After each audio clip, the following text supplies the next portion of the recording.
ورحمة الله وبركاته. الحمد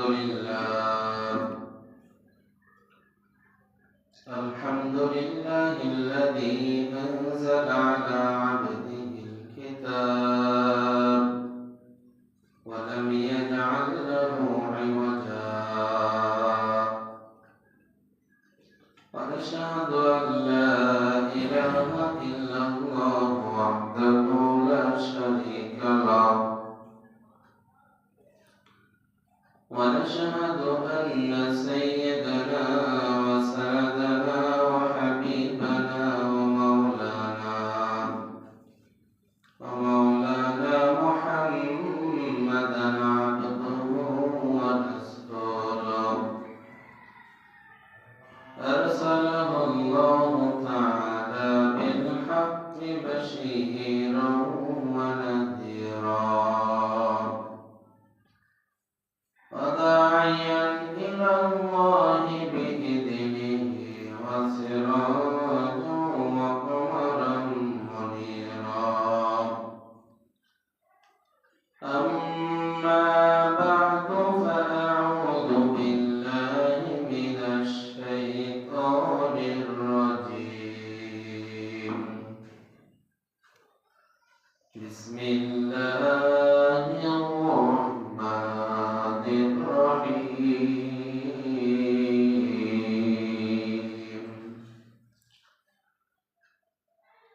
سبحان الذي أسرى بعبده ليلا من المسجد الحرام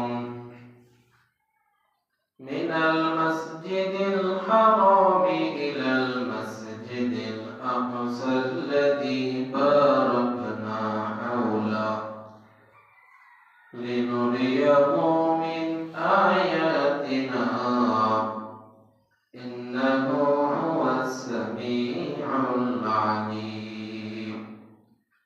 إنه هو السميع البصير.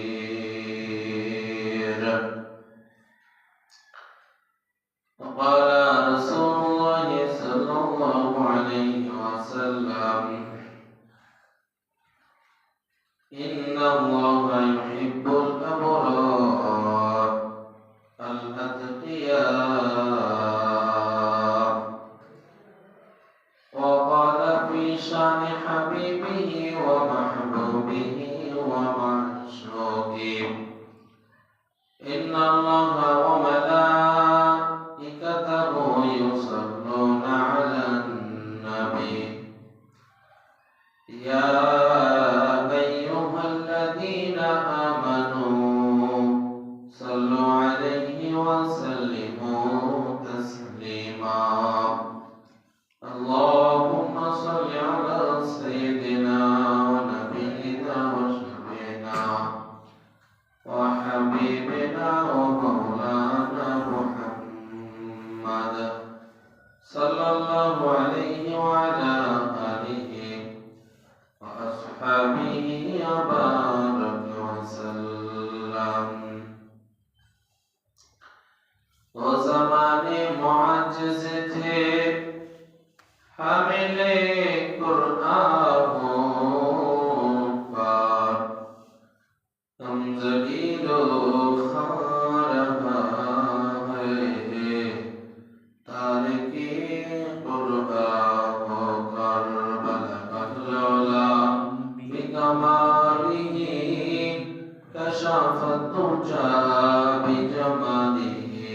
সাল্লাল্লাহু আলাইহি ওয়াসাল্লাম।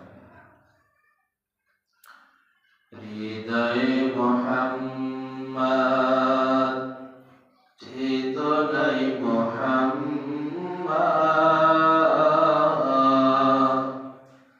জীবনে মুহাম্মদ মরণে মুহাম্মদ হৃদয়ে মুহাম্মদ চেতনায় মুহাম্মদ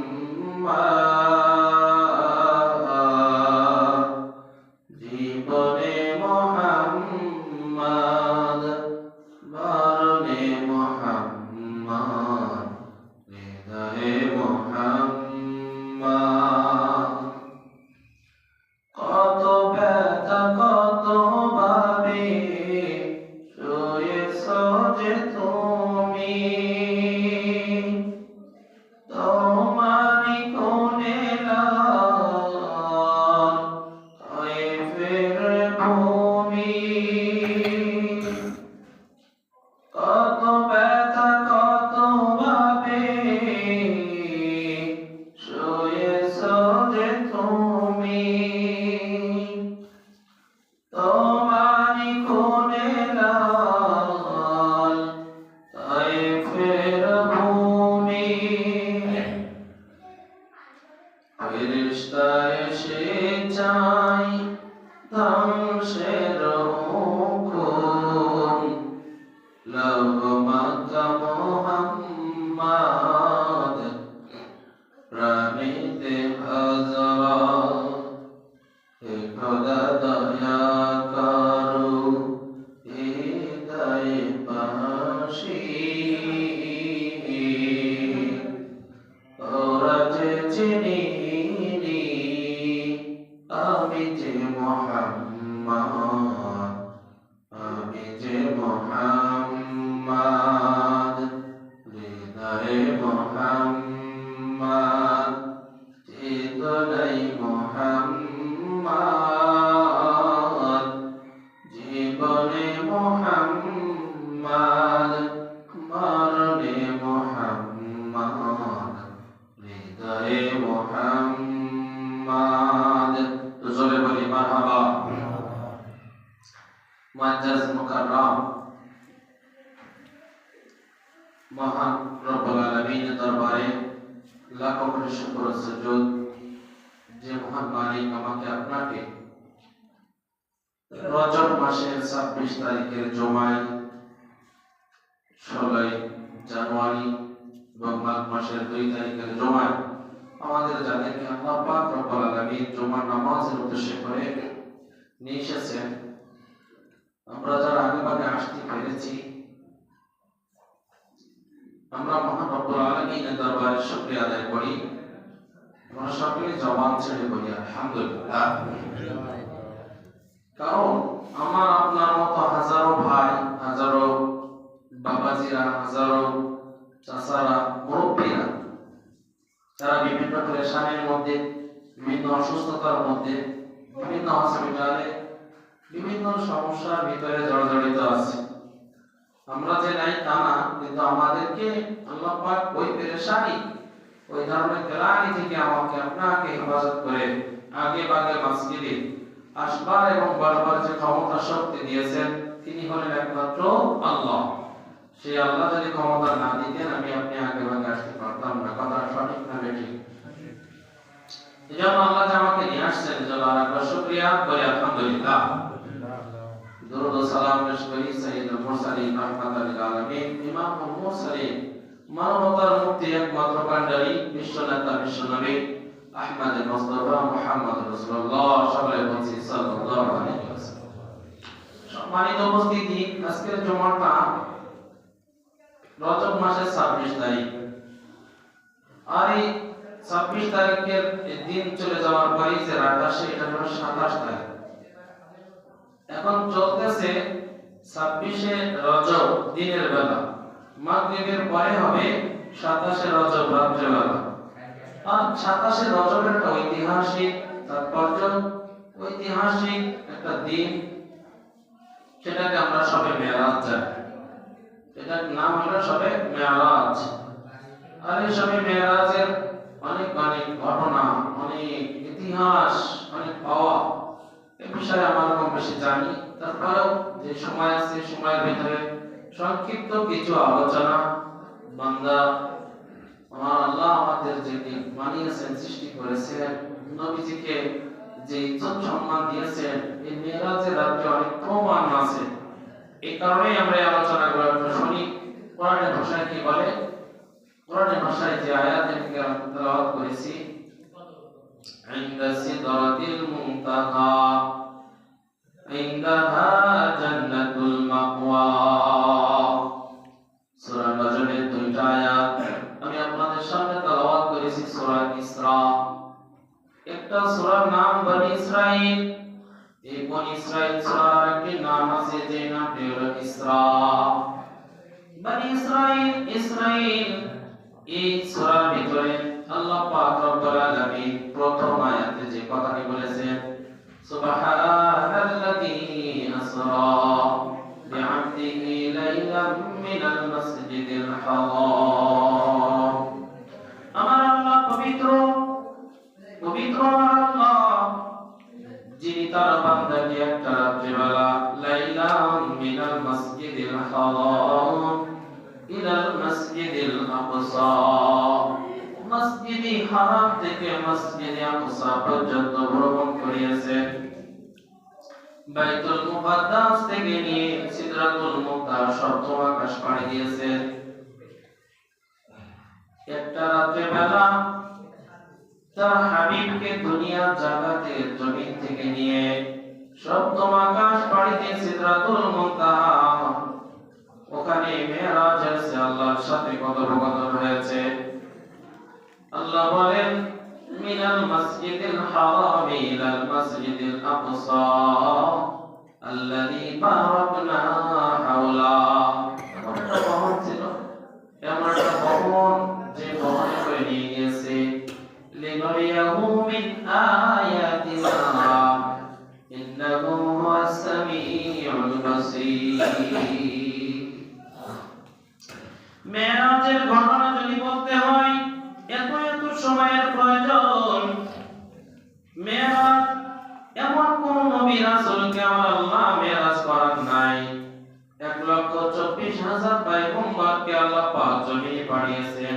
লা ইলাহা ইল্লাল্লাহ এই দাওয়াত দেওয়ার জন্য মানুষের দ্বারে বারে, মানুষের কাছে কাছে যায়, মানুষদেরকে একমাত্র দাওয়াত দিলেন লা ইলাহা ইল্লাল্লাহ। আর একজন নবী, যে নবীকে আমার আল্লাহ পাক মেরাজের মাধ্যমে কয়েকটা গুণ দিলেন। এই গুণের কথা আপনি অনেকেই জানি। কোন নবী রাসূলকে আল্লাহ পাক জান্নাত দেখায় নাই, কোন নবী রাসূলকে আল্লাহ জাহান্নাম দেখায় নাই, কোন নবীকে আমার আল্লাহ জিবরাইলের সরাসরি দেখায় নাই। একজন পয়গম্বর, যে পয়গম্বরকে কোন কোনে রাত্রিবেলা দিয়েছেন, সরাসরি আমার আল্লাহর সাথে দিদার হয়েছে, মোলাকাত হয়েছে, হাদিয়া নিয়েছে। নবীজিও হাদিয়া নিয়ে গেছেন, আমার আল্লাহ আসার সময় নবীজিকে হাদিয়া দিয়েছে। সুবহানাল্লাহ। একজন নবী নাই যে নবী জান্নাত থেকে আসছে, জাহান্নাম থেকে আসছে, সরাসরি জিবরাইলকে দেখেছে, তার মূল অবস্থান দেখে নাই। ওই নবী শুধু তাই নয়, মসজিদুল হারাম থেকে মসজিদে আকসা যখন গেলেন, এই রাত্রিবেলা ভ্রমণ, নবীজি ছিলেন ঘুমন্ত। হাদিসের পরিভাষায় বলা হয়, নবীজি ঠান্ডার বাড়িতে ঘুমাইছিলেন 4 বোন। এমন সময় ঘরের ছাদ বের করে একটা বুড়া নবীজি, এই ঘরের ছাদ বের করে ফেরেশতা আসছে। ওখান থেকে তার কাছে আসার পরে তাকে উঠায় নিয়ে যে কাবা ঘরের চত্বরে একটা জায়গা আছে, হাতিমে কাবা, কাবার একটা বাড়তি অংশ, এই বাড়তি অংশের উপরে ওখানে নিয়ে যাওয়ার পর নবীজিকে এই যে হাত ফাড়ে দিলেন, বুকটাকে ফেড়ে ফেললেন, সদরে বক্ষ চাদর বিজ্ঞানীদের পরিভাষায় যেটাকে ওপেন হার্ট সার্জারি বলা হয়। এই দুনিয়ার মানুষ বিজ্ঞান যারা আবিষ্কার করেছে, গবেষণা করেছে, ওপেন হার্ট সার্জারি এটা কোন সময় ছিল না, আমার নবীজির থেকে ওপেন হার্ট সার্জারি এটা অবস্থান শুরু হয়েছে। ওপেন হার্ট সার্জারি নবীজির বক্ষকে ফেড়ে ফেলা হয়।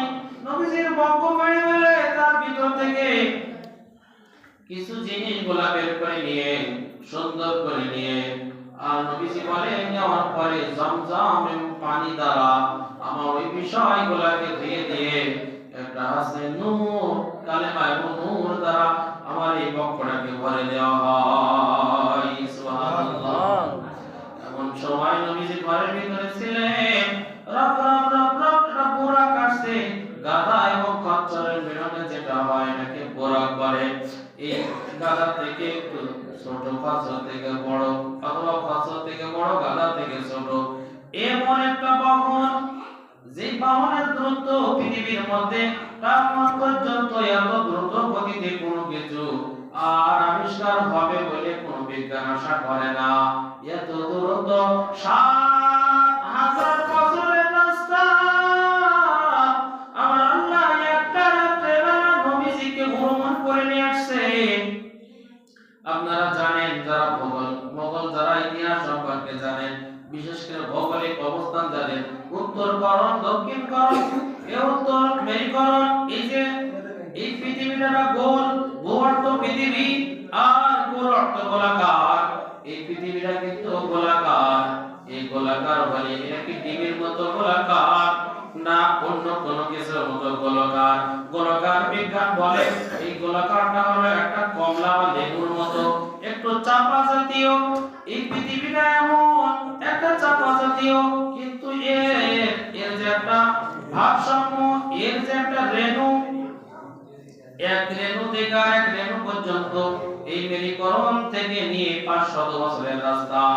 সারা বিশ্বের মধ্যে এই আমেরিকান বিজ্ঞান নিউ আর্মস্ট্রং একজন বিজ্ঞানী যে চাঁদের দেশে গিয়েছে, সে যাওয়ার পরে ওখানে যে কয়েকটা জিনিস আবিষ্কার করেছে, চাঁদের দেশে গেছে যাওয়ার পর ওনারা চিন্তা করে গবেষণা করে নিউ আর্মস্ট্রং উনি বলেন আমরা এটা গবেষণা করতে গেছি যেখানে ওখানে যদি মানুষ বসবাসের জন্য ঘর বাড়ি বানানো যায়, ওখানে যদি মানুষ কি করে চাষাবাদের জন্য জমি পাওয়া যায়, এই কাজ আর একটা ওখানে যদি আমাদের থাকার পরিবেশ হয়ে যায়, এই জমিনের উপরে এমন কোনো আর যানজট হবে না, সব আস্তে আস্তে চাঁদের দেশে চলে যাবে।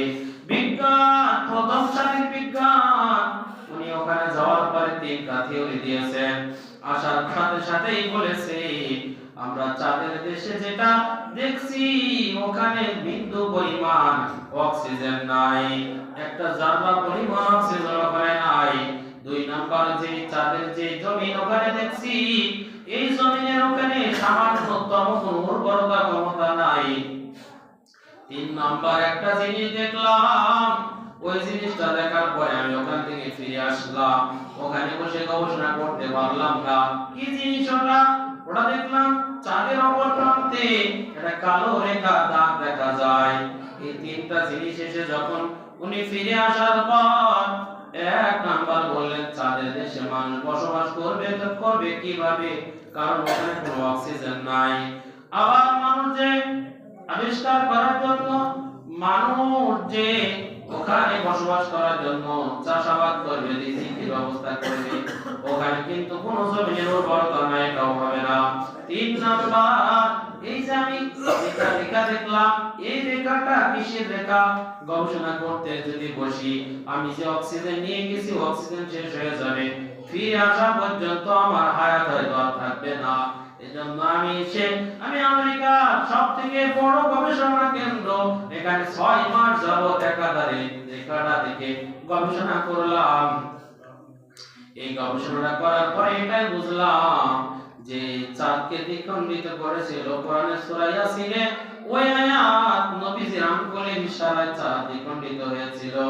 এই চাঁদ দ্বিখণ্ডিত হয়েছে তার জ্বলন্ত প্রমাণ আমি ওখানে চাঁদের দেশে দেখে এসেছি। খ্রিস্টান বিজ্ঞান তারা এটা প্রমাণ। আল্লাহ পাক বোঝাইতে চান পৃথিবীর বিজ্ঞান চাঁদের দেশ পর্যন্ত যাইতে পারে, এই চাঁদের দেশ থেকে নিয়ে আরো 3500 বছর অর্থাৎ 3500 বছর এক একটা আসমান থেকে আরেকটা আসমানের দূরত্ব 500 বছরের রাস্তা। এরকম 7 আসমান যদি আরো জোড়া দেয় 7 বছর, এই 7 বছরের দূরত্ব রাস্তা আমার নবীকে এক রাতে ভ্রমণ করায় নিয়ে আসছি যে গাড়িতে, এই গাড়িটার নাম হলো বুরাক। এই বুরাক পৃথিবীর কোন বিজ্ঞান এর আবিষ্কার করতে পারে না। তো বুঝাইতে চাই আমার নবীকে আজকের এই রাতের মধ্যে মেরাজ করেছিলেন। নবীজি শুয়েছিলেন, নিয়ে গেলেন জিবরাইল আমিন এসে বললেন আল্লাহর হাবিব আল্লাহ আপনাকে সাক্ষাতের জন্য নিয়ে যেতে বলেছেন, চলুন আমার সাথে। বুরাক এসে ওখানে হাজির হলো। বুরাক যখন হাজির হয়ে গেল লাফাইতেছে। বুরাককে বলা হলো হাদিসের মধ্যে অনেক ঘটনা আসছে, এই তুমি কি জানো দুনিয়ার মধ্যে সবথেকে দামি একজন ব্যক্তি, সবথেকে আল্লাহর পরে যিনি সম্মানিত, তিনি হলেন মুহাম্মদুর রাসূলুল্লাহ। ওই মুহাম্মদুর রাসূলুল্লাহ আপনার ভিডিও উঠবে, আপনি তার সামনে বেয়াদবি করেন কেন? বলার সাথে সাথে বুরাক স্থির হয়ে গেল, ভয়ে কম্পিত শুরু হয়ে গেল এবং জীর্ণ শুরু হয়ে গেল। আল্লাহর হাবিব সাল্লাল্লাহু আলাইহি ওয়াসাল্লাম বুরাকের উপরে উঠলেন। মুহূর্তের মধ্যে মসজিদে হারাম থেকে মসজিদে আকসায় চলে গেলেন। মসজিদে আকসায় যাওয়ার পরে দেখলেন অবাস্তব একটা ঘটনা। যত নবী রাসূল দুনিয়াতে আল্লাহ পাঠাইছেন, ভালো করে মনে রাখেন, যত নবী রাসূল আল্লাহ জমিনে পাঠিয়েছিলেন সব নবী রাসূলকে এই মসজিদে আকসায় একত্রিত করেছেন কে?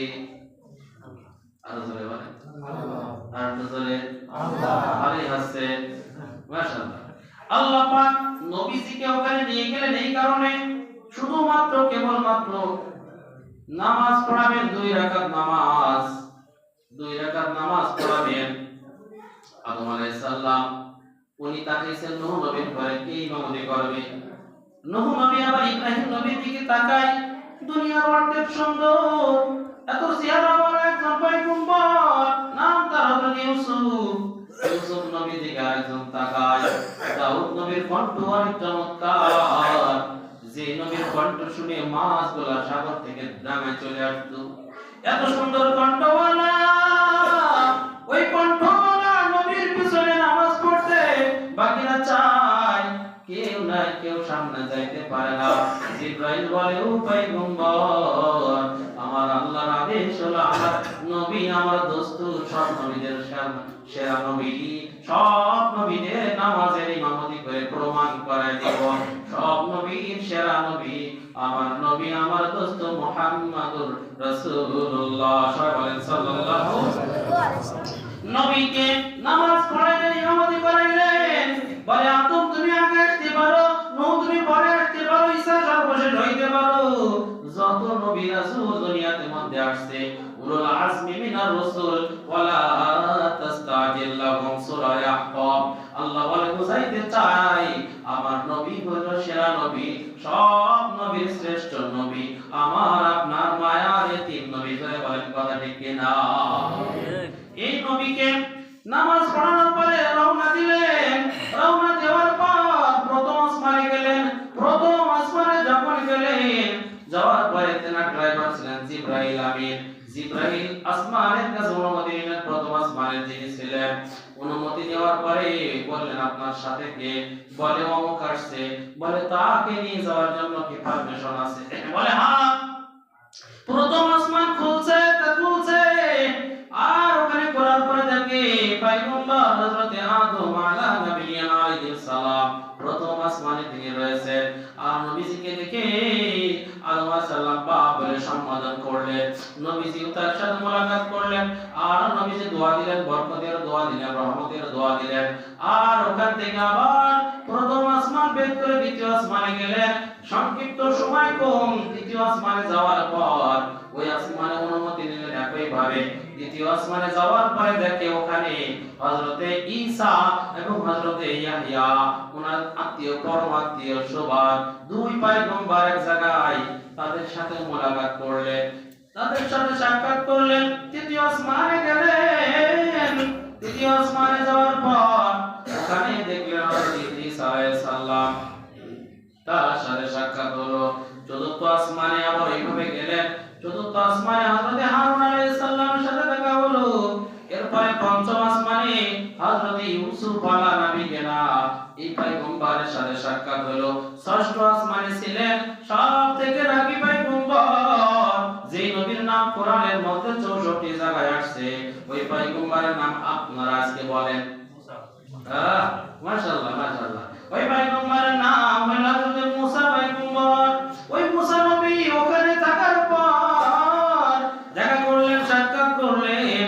সর্বশেষ সপ্তম আসমানে ছিলেন, সর্বশেষ সপ্তম আসমানে ছিলেন হযরত ইব্রাহিম, আমাদের কি পিতা বলেন?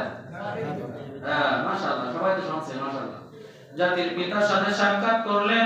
এরপরে একটা সিদরাতুল মুনতাহা বড়ই গাছ, এই বড়ই গাছের ওখানে যাওয়ার পর আর যাইতে পারে না জিবরাইল, আর যাইতে পারে না। কারণ জিবরাইলের কত পাখা ছিল, জিবরাইলের এত এত এত চেহারা, সেটা ভিন্ন কথা। 600 পাখা আল্লাহ তাকে দিয়েছিলেন। একটা পাখা কেমন বোঝানোর জন্য হাদিসে আসছে, পূর্ব থেকে পশ্চিম, পশ্চিম থেকে পূর্ব দিগন্ত পর্যন্ত একটা পাখা যদি এমন ছেড়ে দেয়, একটা পাখা ছেড়ে দিলে পুরো পূর্ব থেকে পশ্চিম পর্যন্ত পুরো জায়গা অন্ধকার হয়ে যাবে। এমন 600 খান পাখা দিয়েছিলেন ওই ওই ফেরেশতাকে। ওই পাখা নিয়ে আর যাইতে পারবে না। ওনাকে বললেন আপনি থামেন, রফ রফ থামেন। ওখান থেকে আল্লাহ পাক তার নবীকে বিশেষ কামরায় নিয়ে গেলেন, সিদরাতুল মুনতাহা। নবীর সাথে সাক্ষাৎ হলো। অনেক লম্বা ঘটনা, সময় কম। নবী প্রথম যাওয়ার পরে বলেন আত্তাহিয়াতু লিল্লাহি ওয়াস সালাওয়াতু ওয়াত তাইয়্যিবাত। এই যে আমরা নামাজে পড়ি, নামাজে যে পড়ি এর অর্থ কি আমরা জানি? বলেন বুকিয়াতে বলেন, জানি না। এই অর্থটা তো জেনে যদি কেউ নামাজ পড়ে তার যে মজা পাবে, আর একজন না জেনে তার মজা কতটুকু পাবে? পাবে? যে জানে পান খাইলে জর্দা দিলি মজা এটা, আর না দিলি মজা ওইটা। যে মোটেই খায় না কি করে বুঝবে? জীবনে কোনোদিন পান খায় কি বুঝবে কোনটা? যে খেয়েছে ওর মজা জেনেছে, যে অর্থ বুঝে নামাজ পড়েছে তার একটা স্বাদ সে পেয়েছে। যে অর্থ না বুঝে পড়বে, হ্যাঁ মানে নামাজ হবে এখনো আমি মাসালা বলছি না, স্বাদের কথা বলছি। মূল কথা ওখানে যে আল্লাহ পাক নবীকে নিয়ে গেলেন। নবী নিজে থেকে বললেন আল্লাহ সব কিছু আপনার জন্য হাদিয়া নিয়ে আসলাম। আল্লাহ পাক নিজে বলেন আসসালামু আলাইকা আইয়ুহান নাবিয়্যু ওয়া রাহমাতুল্লাহি ওয়া বারাকাতুহু।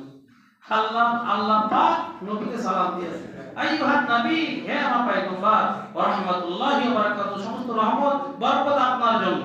অনেক ঘটনা, লম্বা ঘটনা। সর্বশেষ এই কথোপকথনের এক পর্যায়ে নবীকে জান্নাত দেখালেন, নবীকে জাহান্নাম দেখালেন। জাহান্নামের কষ্টগুলো নবী দেখলেন।